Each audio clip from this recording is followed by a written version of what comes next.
नमस्कार, मैं हूं अनुराग चड्ढा। इनसाइड विद अनुराग में आपका स्वागत है। दोस्तों, यादव यदुवंशी नहीं है और ना ही वे भगवान श्री कृष्ण के वंशज हैं। और जो भी यादव खुद को भगवान श्री कृष्ण का वंशज मानता है वो बहुत बड़ी गलतफहमी का शिकार है। ये कहना है मशहूर कथावाचक इंद्रेश महाराज का, और उनके इस कथन ने पूरे उत्तर भारत, यादव समाज और सोशल मीडिया पर बवाल मचा दिया है। क्योंकि हम सब जानते हैं कि यादव समाज सदियों से खुद को गर्व से यदुवंशी कहता आया है, यानी वो खून जो भगवान श्री कृष्ण की रगों में दौड़ता था। लेकिन इंद्रेश महाराज के वीडियो के बाद उस पूरी मान्यता पर प्रश्न चिन्ह लग चुका है कि आखिर सच क्या है। दोस्तों, सबसे पहले बात करते हैं उस बयान की जिसने इस चिंगारी को आग में बदलने का काम किया है। प्रसिद्ध कथावाचक इंद्रेश महाराज का एक वीडियो सामने आया है। बंधु, यादव और यदुवंशी ये अलग हैं। यादव समाज के लोग ये अलग एक वर्ग है, और जो यदुवंशी जिसमें भगवान का अवतरण हुआ वो अलग है। इस वीडियो में इंद्रेश महाराज ने दो ऐसी बड़ी बातें कही हैं जो सीधे यादव समाज के कलेजों को चुभ गई हैं और चुभनी भी चाहिए। पहले उन्होंने कहा कि यादव सोचते हैं कि वे भगवान श्री कृष्ण के वंशज हैं। ऐसा नहीं है। यदुवंशी तो बचे ही नहीं, भगवान के जाने के बाद भगवान खुद ही सभी का नाश करके चले गए थे, तो ये कैसे बचे हुए हैं। इसके तुरंत बाद उन्होंने जादौन और यादवों में फर्क करते हुए कहा कि बंधुवर, यादव और यदुवंश दोनों अलग अलग हैं। यादव समाज के लोग ये अलग वर्ग के हैं और जो यदुवंशी जिसमें भगवान का अवतरण हुआ वो अलग हैं। भगवान समस्त यदुवंश का नाश करके चले गए और दो चार यदि बचे भी होंगे तो उनके भी वंशज जो जादौन होते हैं वे यदुवंशियों से ही निकले हुए हैं। उनको मान सकते हैं कि वे यदुवंश में हैं।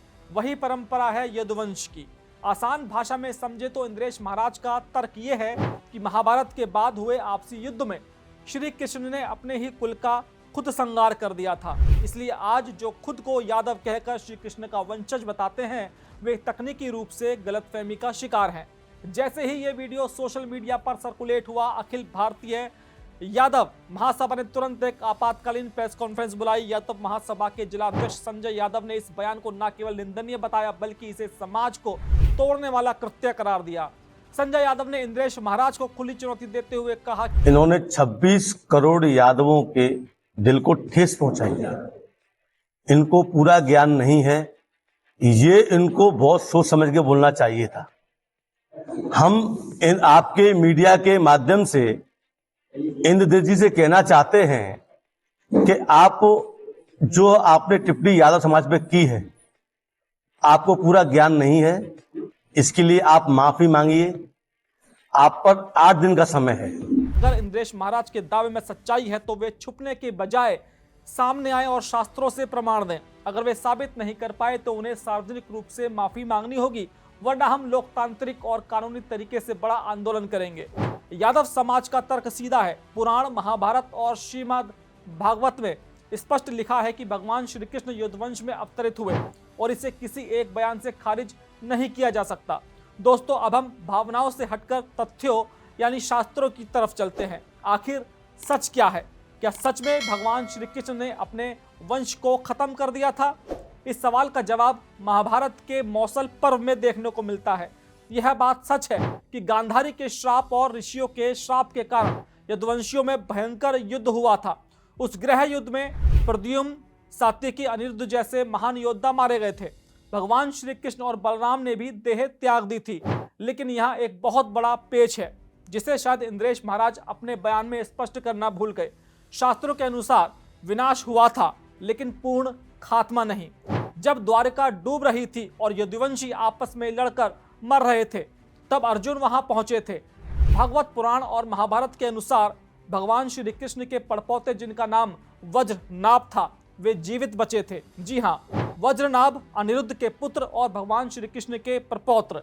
कहा जाता है कि वज्रनाभ के जन्म के समय ही यह भविष्यवाणी हुई थी कि वज्रनाभ यदुवंश को पुनर्जीवित करेंगे, जो महाभारत के युद्ध और यादवों के आंतरिक संघर्ष के कारण लगभग समाप्त हो चुका था। वज्रनाभ के पुत्र और पुत्रों के बारे में बहुत कम विवरण उपलब्ध है। हालांकि यह माना जाता है कि उनके वंशजों ने यदुवंश को आगे बढ़ाया और उनकी वंश परंपरा से यादव राजा को एक नया कालखंड शुरू हुआ। जो तर्क बनता है, अगर वज्रनाभ बचे थे और उनका राज्याभिषेक हुआ था तो यदुवंश समाप्त कैसे हो गया? वंश तो वहीं से आगे बढ़ा। आज का यादव समाज अपनी वंशावली को उसी वज्रनाभ से जोड़ता है। इस विवाद के बीच एक और पहलू देखना बहुत जरूरी है। यह पहली बार नहीं है जब यदुवंश के अंत पर चर्चा हुई हो। मशहूर कथावाचक अनिरुद्धाचार्य ने भी अपनी कथाओं में इस प्रसंग का जिक्र किया है।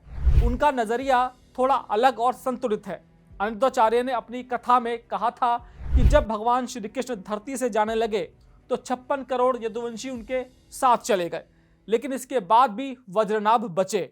उन्होंने स्पष्ट किया कि आज धरती पर जितने भी यादव हैं वे सब उसी वज्रनाभ की संतानें हैं। यानी अनिरुद्धाचार्य का तर्क यादव समाज की मान्यताओं का समर्थन करता है कि वंश बेल टूटी नहीं थी, बल्कि एक पतली डोर वज्रनाभ के सहारे बची रही और फिर से फली फूली। यही वह पॉइंट है जिसे यादव समाज अपना सबसे बड़ा सबूत मान रहा है। इतिहासकारों और वंशावली विशेषज्ञों की माने तो यादव एक अम्ब्रेला शब्द है। यदु के वंशज यादव कहलाए। समय के साथ इसमें कई शाखाएं बनी, जैसे वृष्णि, अंधक, भोज आदि। हो सकता है कि इंद्रेश महाराज का इशारा किसी विशिष्ट गोत्र या शाखा की तरफ हो, लेकिन पूरे यादव समाज को कृष्ण का वंशज ना मानना एक बहुत बड़ा और भारी बयान है। जादौन राजपूत भी खुद को भगवान श्री कृष्ण का वंशज मानते हैं और यादव भी। यह एक ही पेड़ की अलग अलग टहनियां मानी जाती हैं। दोस्तों, इस मामले पर अलग अलग कथावाचकों की अपनी निजी राय होती है। जैसे अनिरुद्धाचार्य की अलग राय है और इंद्रेश महाराज की अलग, क्योंकि शास्त्रों में केवल एक कहानी या कथा नहीं है बल्कि अनेकों हैं। अब इंद्रेश महाराज ने किस कहानी या किस कथा को प्रत्यक्ष मानकर यादवों और यदुवंशियों पर बयान दे दिया, इसे बेहतर तरीके से वो खुद ही बता सकते हैं। लेकिन अगर आप मेरी निजी राय जानना चाहें तो मेरा मानना है कि भगवान राम हो या श्री कृष्ण, वे किसी एक जाति के नहीं, पूरे ब्रह्मांड के हैं। लेकिन जब बात वंशावली और गौरव की आती है तो इतिहास और आस्था का सम्मान होना बहुत जरूरी है। आपका इस मुद्दे पर क्या सोचना है? क्या आप मानते हैं कि इंद्रेश महाराज का बयान सही था या फिर यादव समाज का आक्रोश जायज है? दोस्तों, कमेंट बॉक्स में अपनी राय जरूर लिखें। साथ ही साथ मेरे चैनल को सब्सक्राइब करना बिल्कुल ना भूलें। तो दोस्तों, आपसे मुलाकात होगी किसी दूसरी खबर के साथ। नमस्कार।